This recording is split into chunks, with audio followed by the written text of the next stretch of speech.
음모하고 효과.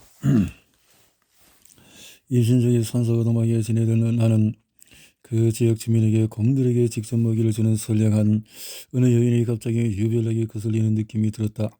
소년간 그는 아무런 예고도 없이 우리 베란다에 불쑥 나타나 집안을 들여다보곤 했다. 그녀는 경계선도 없고 여과 정치도 없는 사람이었지만 우리 가족은 딱히 해로울 것이 없어 보이는 그녀의 별난 행동에 익숙해졌다. 그런데 이제 그 사람을 우리 땅에서 몰아내고 싶은 강렬한 충동이 느껴졌다. 하루는 평소처럼 그녀가 나타나서 창문으로 안을 들여다보고 있었는데 나는 경계하는 태도를 취했지만은 평소에는 얌전한 우리 개가 마치 나의 공포를 감지려 하듯 그녀에게 실제로 으르렁거렸다. 나중에 이웃집에서 열린 독립기념일 파티에서 그녀가 나에게 다가와서 개에 대한 불평을 늘어놓자 나는 태어나지 않은 나의 쌍둥이들 을 보호하려는 사람의 목소리를 높여 내가 품고 있는 불만을 전했다. 결과적으로 내가 했던 행동은 바로 그것이었다. 그 일이 일어났을 때 나는 임신 중반이었지만 당시 느꼈던 감정은 내가 앞으로 겪을 일의 암시였다. 임신한 여성들은 단순히 병균뿐만 아니라 천적으로부터의 위험을 피하기 위해 보호용 메커니즘을 개발한다. 임신 기간 동안의 여성들은 얼굴 인식 기술이 더 예리해진다는 사실을 보여주는 연구가 있으며 특히 위협적으로 보이는 남성들 얼굴에 민감하게 반응한다. 임신 두뇌가 기억력에는 부정적인 영향을 미칠 수 있겠지만 기억력의 다른 양성이나 적어도 인지 능력은 강화할 수 있다. 우리 아이들이 아주 작은 아이였을 때 나는 쌍둥이형 유모차를 밀고 인도를 걸어가며 아이들을 해칠 만한 것이 무엇이든 닥치면은 그 대상과 아이들 사이에 나를 내던 전질 만번의 준비를 한 채 맹렬한 전투욕을 느꼈다. 아이들이 태어나기 전에는 반려견을 산책시키는 낯선 사람들을 보면은 미소를 지으며 목례를 하거나 종종 가는 길을 멈추고 대화를 나누며 개들을 쓰다듬어 주었을 것이다. 그런데 이제 이래서 개를 보면 내 머리에 퍼뜩 스치는 생각이 늘 두 동강 내어주겠어였다. 그 개가 우리 아이들을 잡아먹는 데 관심이 없다 해도 상관이 없었다. 수천 년간 어머니들이 그렇게 해왔던 것처럼 나는 내 자식들을 보호하고 지키기 위해서라면 조금도 불쌍하려는 심정이었다. 임신과 출산의 호르몬 변화는 워낙 변덕스럽게도 유명하며 그 영향력은 신체의 영역을 넘어선다. 내가 직접 경험했던 것과 같은 엄마 곰 효과는 엄마 곰과 새끼 곰 사이에 끼어드는 것은 현명하지 못한 생각이라는 오래된 아이디어에서 비롯된 흔한 표현이다. 심리학 연구자인 제니퍼 한블루억은 모성보호 본능을 향한 이 같은 경향을 포함해 임신과 출산 이후의 분야에 대해서 광범위한 연구를 진행했다. 그녀는 엄마곰 효과를 다음과 같이 재구성했다. 젖을 먹이는 엄마와 자식 사이에서 절대로 끼어들지 마라. 그녀의 연구는 프로락틴과 옥시톡신 호르몬 수치가 높은 젖을 먹이는 엄마들이 위협에 직면했을 때 다른 여성들보다도 더 빨리 공격적이 된다는 사실을 보여주었다. 설치리 연구에서 과학자들은 미로를 달리게 하고 억지로 수영을 시키고 천적이나 다른 위협과 맞닥뜨리도록 구성하는 듯 온갖 노력을 기울여도 수유하는 지에게 스트레스를 주기가 대단히 쉽지 않음을 관찰했다. 어미지들은 여전히 스트레스 호르몬 수치와 심혈관 기능의 변화를 거의 보이지 않은 채 침착함을 유지했다. 후속 연구가 계속 이어지면서 모유 수유는 스트레스를 줄여주는 장점을 안겨준다는 사실이 드러났다. 그러나 동시에 어미지들은 모유 수유를 하지 않은 다른 쥐들보다 위협 상황에서 좀 더 공격적이고 더 빠르게 방어적인 태도를 취했다. 인간들도 같은 방식으로 행동하는지 궁금했던 한 홀브룩은 세 집단의 여성들로 연구를 기획했다. 젖을 먹이는 엄마들, 분유를 먹이는 엄마들, 아이가 없는 여성들이었다. 각 참가자들은 우선 다른 연구 참가자인 척 연기하는 짜증나는 여성 연구 조교와 만나야 했다. 조교는 시끄럽게 껌을 씹고 휴대폰을 확인하고 눈을 맞추지 않으면서 전체적으로 아주 불쾌하게 굴었다. 각 참가자들은 특정한 과제에 대한 반응 시간을 측정하기 위해서 그 짜증나는 상대와 함께 컴퓨터 게임을 하게 될 것이라는 설명을 들었다.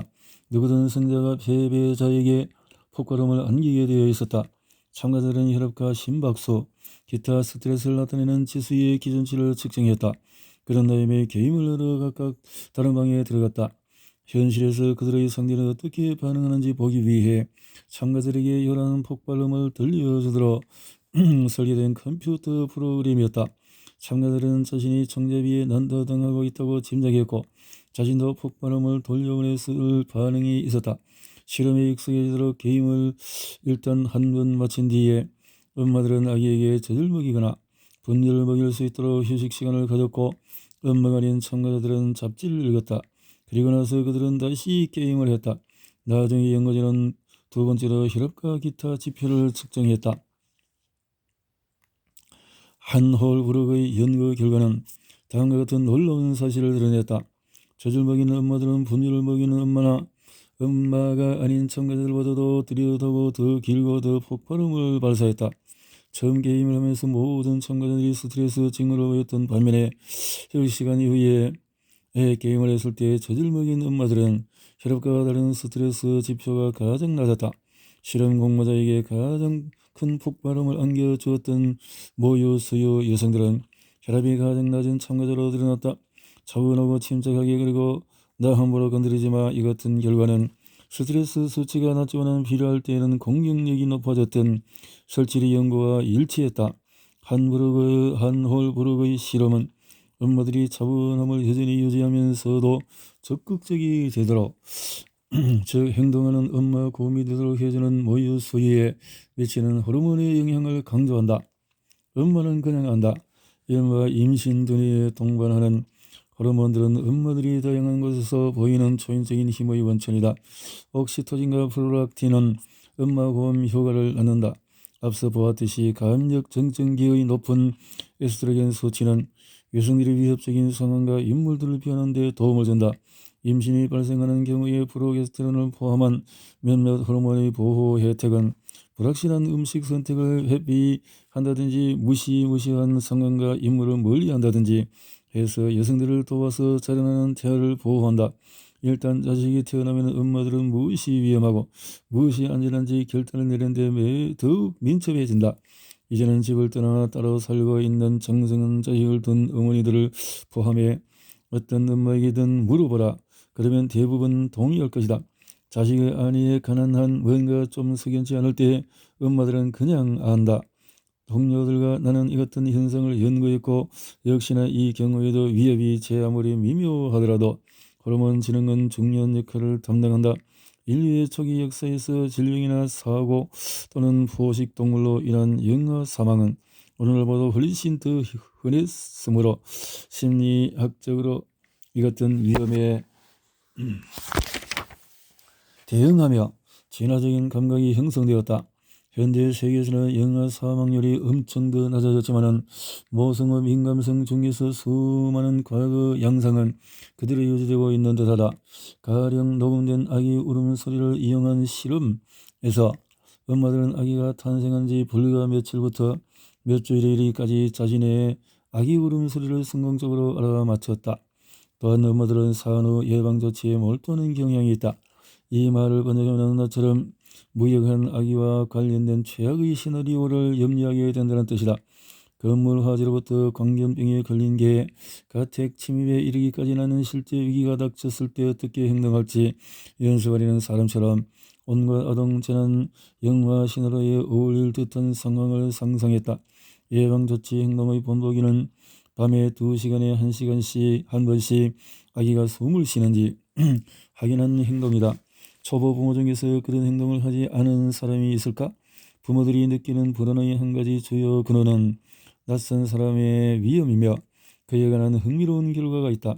가입력 고적의 여성들은 위협적으로 인식한 남성들의 최고를 과대평가했던 것과 똑같이 연구 결과 엄마와 아빠 모두 부모가 아닌 사람들보다도 낯선 남성의 체구를 더 크고 더 근육질로 평가했다. 그러므로 아빠들 역시 예방조치 행동을 보인다는 사실을 과학자들이 확인했지만 25만 년 동안에 우리의 염려대상이 변모했음에도 엄마들은 여전히 걱정에 사로잡혀 있다. 굶주리는 짐승이 새벽 2시에 주거지에 침입해 아기들에게 군침을 흘릴 걱정은 우리는 더는 하지 않는다. 그러나 우리는 아기 방에 에어컨이 너무 춥지는 않을지 걱정한다. 아기가 이불을 걷어찼을까? 잠깐만 이불을 너무 많이 덮어줬나? 자다가 뒤집혀서 엎드려 있는 것은 아닐까? 우리는 위생에 전전긍긍한다.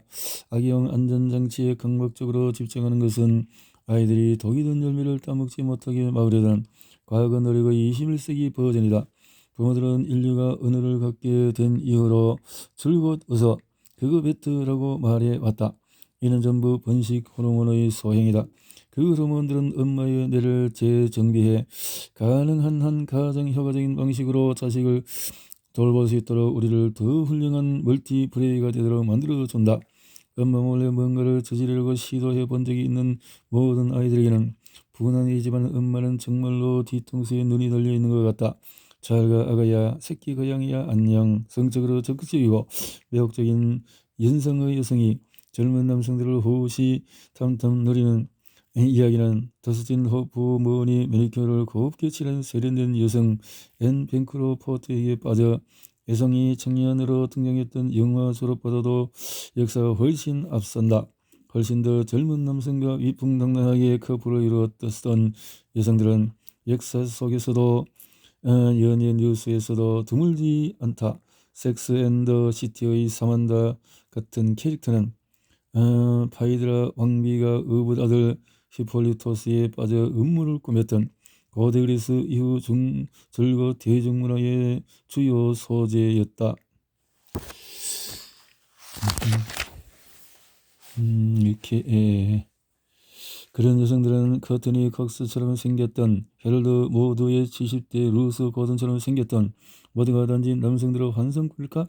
아니면 발정 욕망이 실제로 가임 연령계를 빠르게 지나고 있는 여성들 부축해서 젊은 남성들을 찾도록 혹은 나이는 알 바 아니고 단지 전반적으로 그냥 더 많은 섹스를 원하는 도록 이끄는 것일까? 그런 대중문화의 메시지가 사회에 너무 팽배했기 때문인지 최근 행동과학자들은 그와 같은 의문을 파헤쳐 보았다. 그들의 과학적인 호기심은 진짜였지만은 쿠거의 존재는 그렇지 않다. 특정 나이의 여성들이 끊임없이 연하 남성을 선호한다는 확실한 증거는 없다. 여기에 서로 얽혀있는 두 가지 주제, 성욕의 증가와 나이는 다루어져야 한다. 몇몇 연구는 가임력이 감소하면서 여성들의 성욕이 증가할 수도 있음을 가리키지만 여성들이 파트너와 얼마나 자주 성행위에 참여하는지 객관적으로 평가를 한 것이 아니라 주로 성욕에 관해서 여성들 스스로 보고한 데이터를 바탕으로 이루어졌다. 나이 때문에 여성이 임신할 확률이 매우 낮아지면 번식을 목적으로 한 섹스에 관여할 생물학적인 목적이 사라지므로 이미 누리고 있는 쾌락의 상대와 단순히 재미로 즐기는 섹스는 목록의 상위권으로 올라간다. 나이가 든 이후에는 우리가 왜 쾌락만을 위해서 섹스를 하도록 진화했는지 원인을 말하기는 어렵지만 진화의 관점에서 볼 때 자식에 대한 목표를 버리는 것은 이해가 가는 행동이다. 나이에 관한 한 남성의 연하의 여성을 선택하는 것은 관심을 끄는 경우가 드물다. 그런데 나이와 함께 젊음과 미모를 잃는다는 사실을 영원히 상기해야 하는 연상의 여성들은 스캔들이 된다. 어린 남성들은 정적으로 좀 더 자유분방하고 자신보다 경험 많은 여성들을 좋아할 수도 있으며 바로 그런 생각이 벤 헤일런에게도 버릇없이 선생님을 희롱하는 편지를 보내는 소년들의 이야기를 가사로 쓰도록 영감을 주었을 것이다. 남자는 이렇게 생각할지도 모르겠다. 그녀는 결혼과 아이에 관심이 없어. 그녀에게 매달려 있는 줄이 별로 없어. 그러니까 나를 올가매일 일도 적을 거야. 그리고 현실에서도 성적으로 적극적인 연상의 여성들은 경험이 더 많고 아마도 전체적인 관계에 대해서도 더 너그러울 것이다. 출산해서 아이를 키웠든 아니든 환경에 가까워지거나 접어든 여성들은 생물학적으로 엄마의 정신력을 활용할 일이 더 적다. 짝짓기 정신적으로 좀 더 옮겨가는 일은 번식이라는 목표나 원치 않는 임신이라는 걱정 없이 누리는 섹스이므로 굳이 더 즐겁지 않다 해도 해로울 것이 없다. 그리고 어쩌면 유대감을 위한 것일 기능일 것이다.